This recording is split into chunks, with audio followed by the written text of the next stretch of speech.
Now the very first property of d block elements, atomic properties. Atomic radii. So atomic radii is the radii of atom when it is in a covalent bond. It's the distance between the nucleus and the outermost electron of the atom. So if we take the first transition series, that is cadmium, titanium, vanadium, chromium, manganese, iron, cobalt, nickel, copper, zinc. These are the first transition elements of d block elements. So let's see what is the trend for atomic radii. When we consider in general, the atomic radii of d block elements lies between the radii of s block elements and those of the p block elements. So the radii of d block elements is smaller than that of the s block elements but larger than that of the p block element in a same period. If you consider one period, this will be the trend for the atomic radii. Now what happens in general, the atomic radii decreases. Atomic radii decreases as you move from left to right, but there is slight change in the trend. What happens after the midway? After the midway, the decrease in the atomic radii is smaller. So if you compare the atomic radii of these two, it will be like it is 144, it is 132, it is 122. After that it becomes 117, it also around 117, 117, 116, 115. That way it decreases and suddenly it increases. It goes to some 120, it is 125. That way it increases. Alright. I'm not sure about the exact values, but this is the kind of decrease and increase in the atomic radii. So what happens in the midway, it becomes almost constant. Then there is an increase in the atomic radii at the end of the series. So if you see the second point, what it says, that atomic radii of d block elements in the series decreases with increase in the atomic number, but the decrease in size is small after the midway. So the decrease in size is smaller after the midway, and in the third point, at the end of the period, there is a slight increase in the atomic radii. So if you see, for copper and zinc, the atomic radii is increasing. Why this atomic radii increases?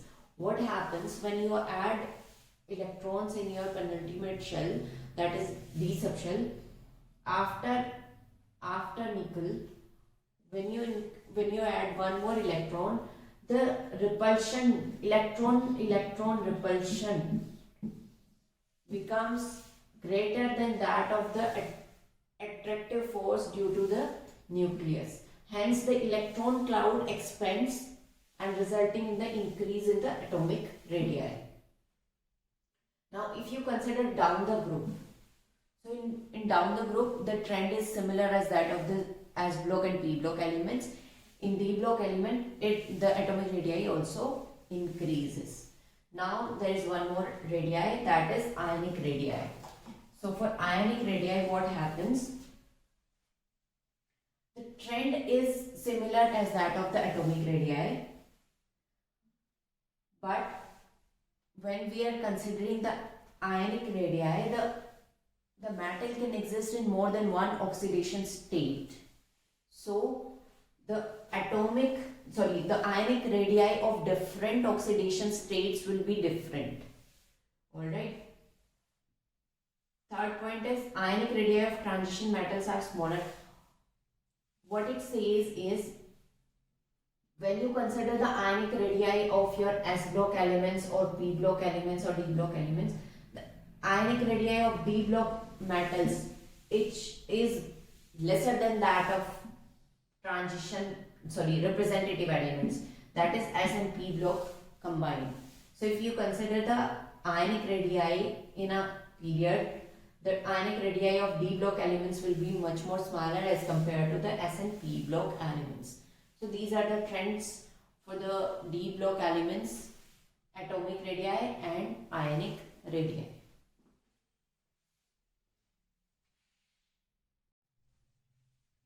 Now third property of the D block elements is metallic character. So since all the elements in the D block are metals, so obviously they will show the typical metal properties. So they will have metallic structure, they will have luster, they will be ductile. So for D block elements, the melting point and boiling points are high, they have high thermal and electrical conductivity, they have high tensile strength. There is an exception, mercury. All the metals other than mercury are solid, but mercury is present in the liquid state. It has the lowest melting point. It's liquid, so obviously it doesn't have a ductile property. It is not malleable. Those things are there for the mercury. Now next property is melting point. Though the D block elements have very high melting point, but there is a trend also. So let's see the trend. What happens for the D block elements?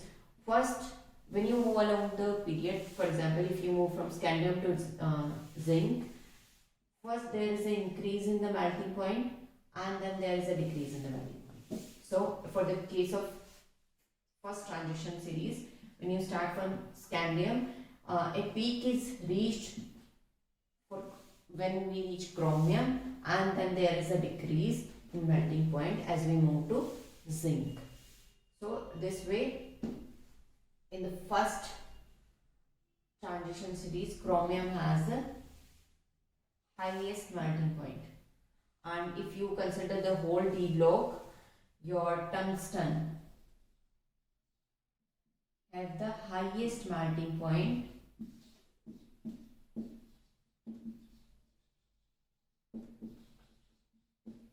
in transition elements. And chromium has highest melting point in 3D transition series. So this is the trend for melting point.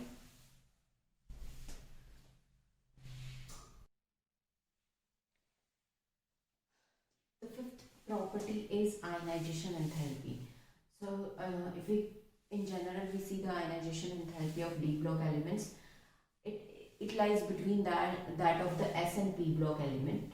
The P block elements will have highest ionization enthalpies, then the D block, then S block. Now, if you increase the atomic number, the ionization enthalpy also increases, but there are some irregularities in the trend. Now, what happens? The difference between the ionization enthalpy of two successive elements of P block or S block have higher value as compared to the transition elements.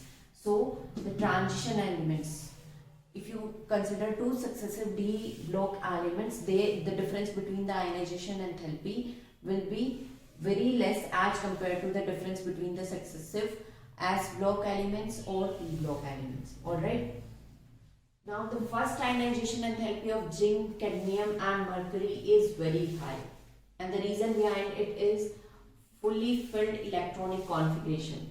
If you see the general electronic configuration for these three elements, it is N-1 D10 and NS2. So due to the fully filled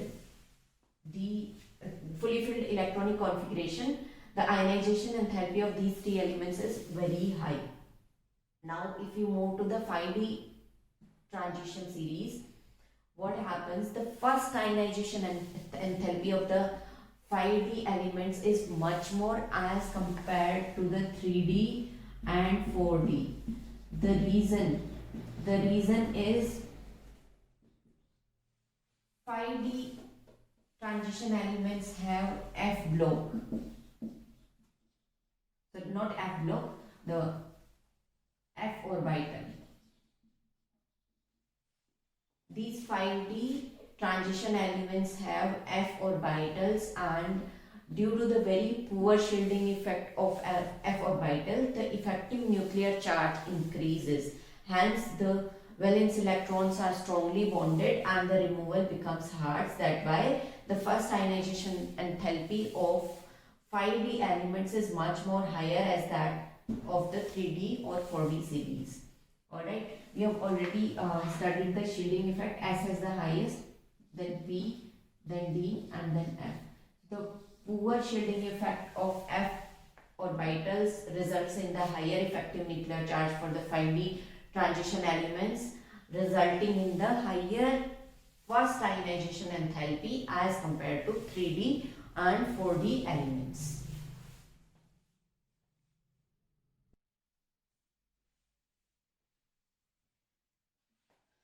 Elements of D block show variable oxidation states, and we are taking the example of first transition series. The variable oxidation state is due to these electronic configurations. If you see the electronic configuration of first transition series, scandium has D1S2, so it can either lose 2s electron or it can lose all the three. So it can show +2 as well as +3 oxidation state. For titanium, it can show +2, +3 as well as +4 oxidation state. For vanadium, it can be +2, +3, +4, +5.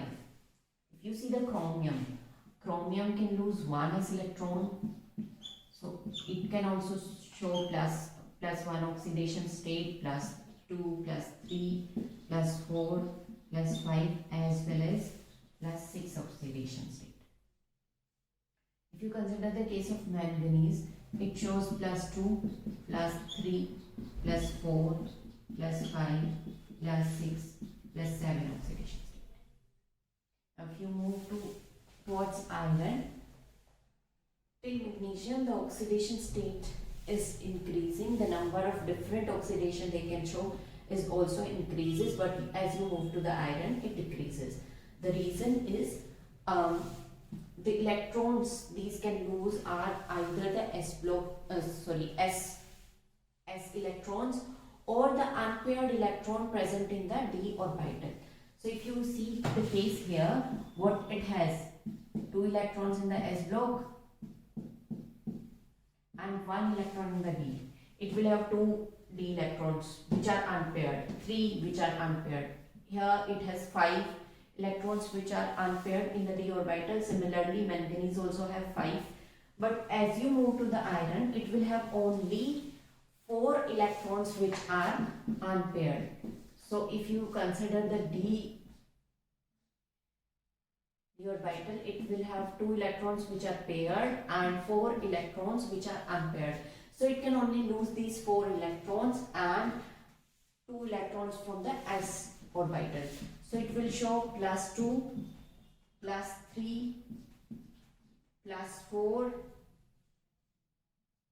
+5 and +6 oxidation state. Alright. Now if you move to cobalt, 1 more electron will increase, so the 4 electrons are paired and only 3 electrons will be unpaired. So if you consider the case of cobalt, it will become like this. So only 3 unpaired electron can be lost and 2 s electrons. So +2, +3, +4 and +5 oxidation state. For nickel, it again decreases, +2, +3 and +4, because only 2 d electrons will be unpaired in case of nickel. When you move to copper, now copper can show +1 oxidation state, +2 and +3. Alright, but the most stable state is +2. If you see the case of zinc, it can show +2 oxidation state. So if you see the different oxidation states for the first transition series, other than zinc, all the elements show variable oxidation states. Alright, and if you see the example, if you see the chromium and manganese, they show the highest number of different oxidation states.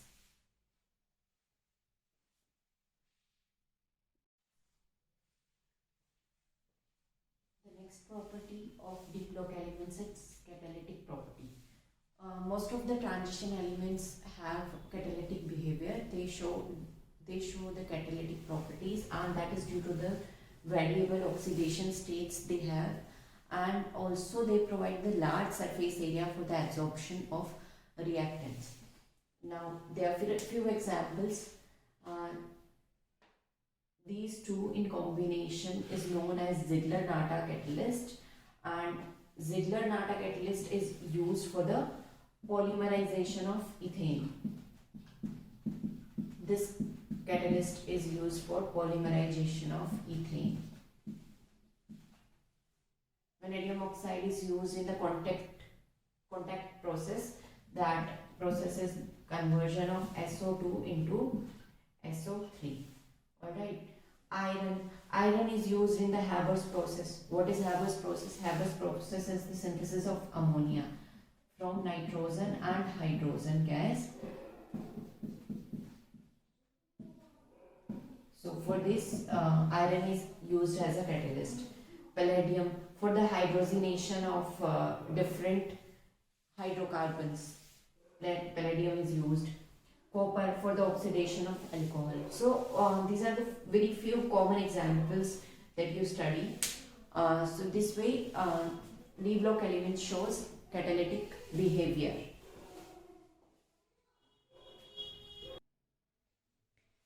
Now magnetic properties. Most of the deep lock elements show magnetic properties. Now what are magnetic properties?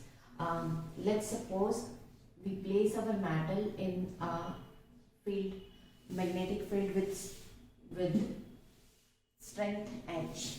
If you place your metal in the magnetic field, it can either show an intensity inside the metal. It can show intensity higher than the H or lesser than the H. So there are the two types of intensity the metal can show, or the right word should be the magnetic intensity shown by the elements. So it can be higher or lesser. If it is higher, then the element is classified as paramagnetic, and it will attract the line of force.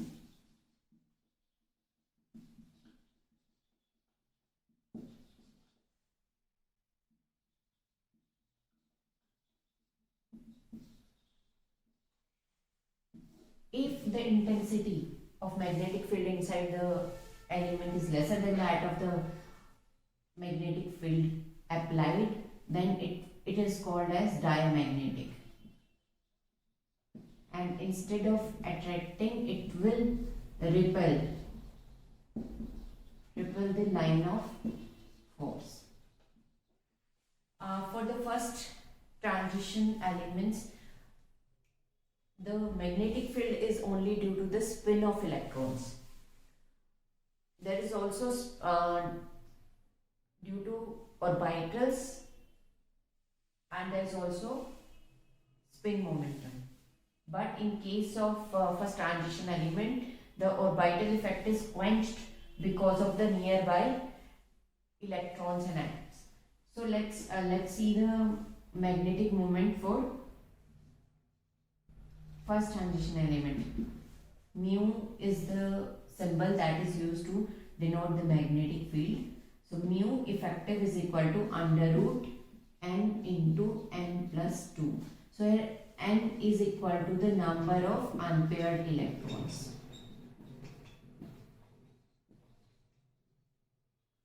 And since the transition elements have unpaired electrons, so most of them show magnetic behavior. So that's it. This formula is important. You need to remember this. Mu effective is equal to under root n into n plus 2, where n is the number of unpaired electron present in the